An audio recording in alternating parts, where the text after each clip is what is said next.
ಚಿಕ್ಕಬಳ್ಳಾಪುರ ಜಿಲ್ಲೆ ಗೌರಿಬಿದನೂರು ತಾಲೂಕು ಹಂಪಸಂದ್ರ ಗ್ರಾಮದ 3 ಬಾಲಕರು ಈಜಲು ಹೋಗಿ ಕೃಷಿ ಹೊಂಡದಲ್ಲಿ ಮುಳುಗಿ ಸಾವನ್ನಪ್ಪಿದ್ದಾರೆ.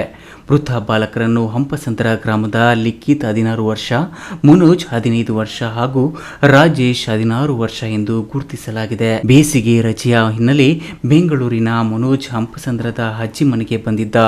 ಇಲ್ಲಿ ಆಟವಾಡುತ್ತಿದ್ದ ಮಕ್ಕಳು ಗ್ರಾಮದ ಜಯಮ್ಮನವರ ತೋಟದ ಕೃಷಿ ಹೊಂಡದಲ್ಲಿ ಈಜು ಹೊಡೆಯಲು ತೆರಳಿದ್ದಾರೆ. ಇಲ್ಲಿಗೆ ಹೋಗಿದ್ದ 6 ಬಾಲಕರ ಪೈಕಿ 3 ಕೃಷಿ ಹೊಂಡದ ನೀರಿನಲ್ಲಿ ಮುಳುಗಿ ಸಾವನ್ನಪ್ಪಿದ್ದಾರೆ.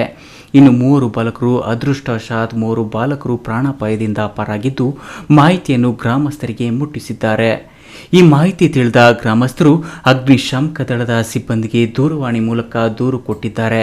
ಅಗ್ನಿಶಾಮಕ ದಳದ ಸಿಬ್ಬಂದಿ ಹುಡುಕಾಡಿ ಮೃತ ದೇಹಗಳು ಸಿಗದ ಕಾರಣ ಜೆಸಿಬಿ ಮೂಲಕ ಕೃಷಿ ಹೊಂಡವನ್ನು ಹೊಡೆದು ಮೃತ ದೇಹಗಳನ್ನು ಹೊರ ತೆಗೆದಿದ್ದಾರೆ. SLC ಮುಗಿದಿರ್ತಕ್ಕಂಥ ಒಂದು 7-8 ಜನ ಹುಡುಗರು ಈಜಾಡಲು ಕೃಷಿ ಹೊಂಡಕ್ಕೆ ಹೋಗಿ ಯಾರಿಗೂ ಈಜು ಬರದ ಕಾರಣ ಕೃಷಿ ಹೊಂಡದಲ್ಲಿ ಆಕಸ್ಮಿಕವಾಗಿ ಟಾರ್ಪಲ್ ಹಾಕಿದ್ದಾರೆ ಕೃಷಿ ಹೊಂಡಕ್ಕೆ.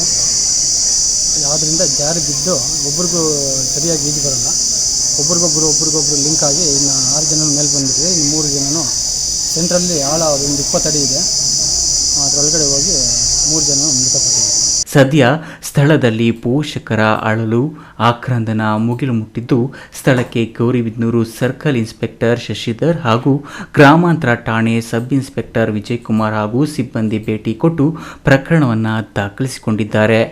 ಒಟ್ನಲ್ಲಿ ಈಗ ಬೇಸಿಗೆ ರಜೆಯಿಂದಾಗಿ ಎಲ್ಲೆಲ್ಲೋ ಅಭ್ಯಾಸಕ್ಕೆಂದು ಹೋಗಿದ್ದ ಮಕ್ಕಳು ತಮ್ಮ ತಮ್ಮ ಊರುಗಳಿಗೆ ವಾಪಸ್ಸಾಗಿರುತ್ತಾರೆ ಮತ್ತು ಅಜ್ಜಿ ತಾತ ಮನೆಗೆ ಅಂತ ಬಂದಿರ್ತಾರೆ.